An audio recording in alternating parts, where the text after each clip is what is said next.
So what an honor to be here, and what a title, Peace, Love and Entrepreneurship. I had a lot of sleepless nights thinking about this presentation, and then I changed the order of it, and I would like to start to talk about love. We are in this fantastic hospital, and 5 years ago there was a mother just across the square here in the mother-child center, and she got a devastating message from the doctors about the health condition of her daughter. And she had no place to go. She wanted to act out her feelings, not in front of her daughter, but for herself, no place to go. And she addressed the nurse, Mats, you see here in front of the picture, and he addressed us if there would be a solution. And together with two of our students, Maren and Sunniva, then designed a small space, a very tiny space, a pavilion with 9 square meters at the rooftop, at the roof terrace of the hospital here, just 100 meters from here. And you can see it on the right-hand side of the picture. This small pavilion provides actually this space the mother was aiming for. And after a process of 3 years designing, funding this project, and making it realizing the project together with a lot of partners, we opened Freedom 2 years ago. And you can see this space, there's no direction, there's only a skylight and the local pine wood with the end wood. And this is a Technoport slide. There is some small innovation in it. It's milled out of rest materials in a local workshop. It's insulated with wood fibre, and it's braided aspen cladding on it. So it's totally made of wood. It's one piece of wood. It's several pieces of wood put together. But after 2 years in use now, we see that this tiny pavilion can actually change things for the people and especially for the parents in this hospital. And I really feel that the feedback from the users is fantastic. And you can see these origami cranes in the roof, in the ceiling.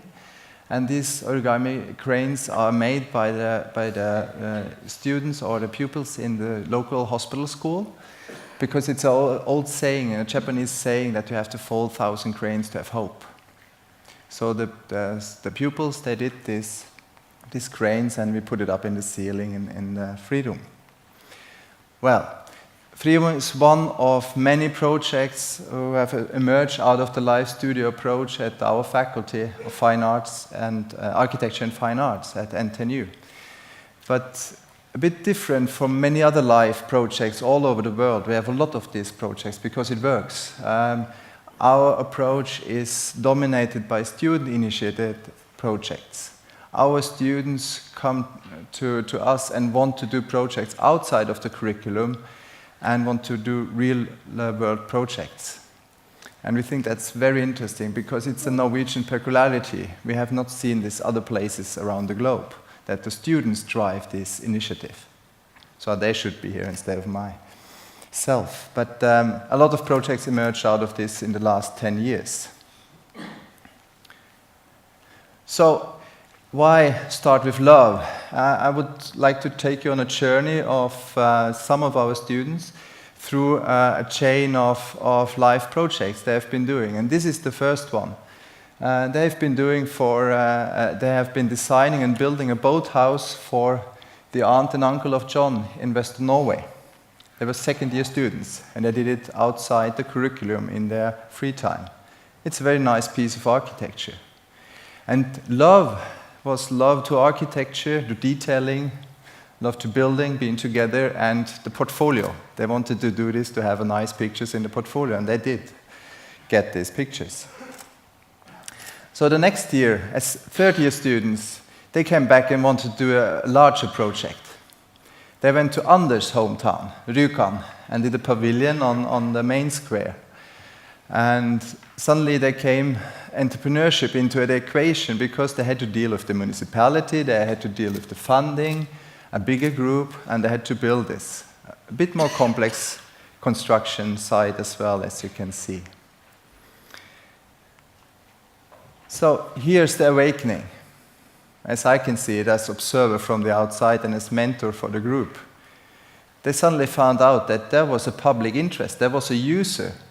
What they have been building in Rjukan meant something for the kids and for others in Rjukan.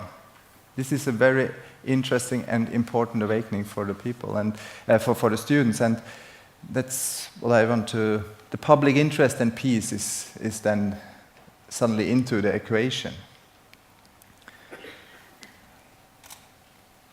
Okay. And then our students start to share their knowledge and competences with each other. They started Studio Beta, which is a student organization, to share all this knowledge. It's not privatized anymore to one group of students. And they built a staircase downtown Trondheim. You maybe know it. And suddenly it's awarded with the honorable mention at the Trondheim Architecture Award last year. It's built in 2 weeks with scrap material. So then we come back to peace. 4 of our students, they want to really make a change and to make an impact. And they travel to Tacloban, a city in the Philippines devastated by a typhoon a year ago, or more than a year ago now. And they travel to Tacloban and work on the relocation of local communities. And as you can see here, Anders from Rjukan, you remember Anders? He's sitting here at the local bus stop. And here they start to work on the local communities, with the local communities. They do a waiting shed and a watchtower. I mean, for me it was really scary to hear that they are going to build a watchtower, but it's very positive. It's a community watchtower in the Philippines. And this is the only picture they have in daylight, because they were working the last night, and then they had half an hour to take the picture of this watchtower before they left. I will come back to that a bit later, but remember this picture, please. And you can see the waiting shed transformed a bit from being just a bench to be this project. And this is collaborative intelligence. Rosauro and Jon, you remember him with the boathouse for his aunt and uncle? They are discussing architecture in an iteration where they build a lot of models in a big scale, and they use these models to mediate the discussion. And it's not expert lay people, it's a collaboration. And it's not transferring knowledge from Norway to the Philippines, it's creating knowledge and a project together. And that's very important, the ethics in that. And again, creating knowledge together. Inet, a 60-year-old, as the students describe it, a 60-year-old six-pack, doing carpentry and the formwork together with Jon in the Philippines. And on the left-hand side, you see a picture where one of our students, Sebastian, and one of the guys from the Filipinos are working with the sledgehammer. And behind the photographer, there are 10 people queuing up because it's so hot. So they work only for a few minutes, and then they're queuing and they're working around. And this is again about collaboration. Now students learn how to work in the heat. And a formwork on the right-hand side made of grounding mats, which is upcycling and recycling. And it creates a beautiful architecture as well. Shared love. I don't know if this bit choosy title on this slide is right, but on the left-hand side, you see one of the local youngsters working on the map which actually initiated the whole project. There is, for the first time ever, a map of the local community, which the local community did together with our students. So this map places this community in the world, in the local region, but as well soon, hopefully, on the global map when it's OpenStreetMap. And this connects the local community to the rest of the world. And the picture you see on the right-hand side, I asked you earlier when there was the waiting shed to look at it. This is just a picture the students got sent from the local community because they were so proud. They painted it. They take care of it. This building is a few weeks or a few months old. And by telling the students that we appreciate our collaborative project and we want to paint it, because paint costs money, and we want to show you that we value what we have been doing together. So, through this journey, I've seen projects from being very pragmatic, the boathouse, to be more social-orientated or human-centered. And I think this is a very interesting journey of formation or enculturation. And after this journey, the students did a handbook for other students where they stress a lot of points, and especially the social one. We are not building anymore for our portfolios or designing. We are designing and collaborating with people for a better world. And this is one of the decision charts. You see, it's quite funny. Oh, sorry. In the middle, the purple one, you may learn more from your university course. That's a worst option in this decision chart. So it's quite good to be one of the teachers then. Does this work? Does this equation work? Yes, we think so. We know it from a lot of initiatives all around the globe, but we know it as well from earlier students at our university. Thyn Tegnestue, they were students at our university, founded their own practice. 2 years ago, they were rated as the 33rd out of 100 at the Public Interest Design Global List. They publish half as much as the most popular Norwegian architectural office, Snøhetta. There are 2 guys. But of course, there are a lot of challenges. We have to upscale it and commercialize it. I mean, these are 2 guys, and still they don't do much of a profit. And as consultants, I mean, even if you upscale and if you get a lot of these kind of startups, we don't succeed yet.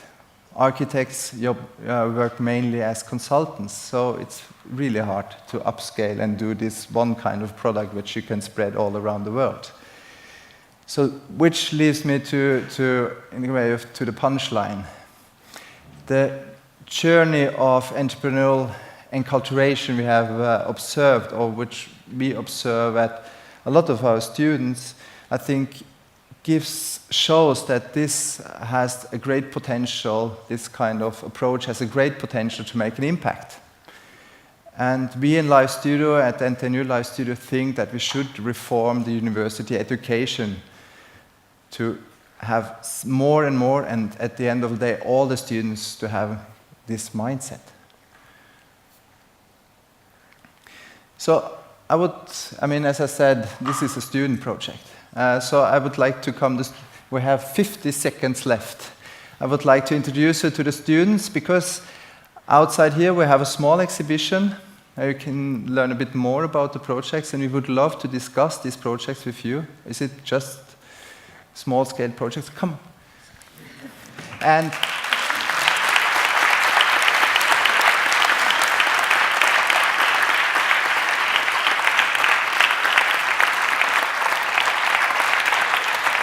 Sunniva, Anders, Sebastian, Jon, and Kristin are actually the ones who did the projects, Freedom, Sunniva, and all the other projects done by the others. And we would love to discuss architecture, projects, startups, new business models, which we don't know yet, with you in the break soon. Thank you very much.